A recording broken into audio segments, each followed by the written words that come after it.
மாமா மின்னல் மீறி வர மின்னல் மீறி ஓடிட்டு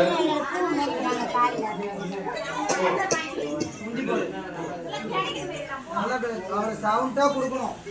அப்பதான் கொடுக்கணும். அவர் கறி கொடுத்தாதான் அப்புறம் கூப்பிடுற நேரத்துக்கு ஒரு என்ன கொடுத்தா அம்மா 4 பேர் பேசணும்னு வச்சுக்கல.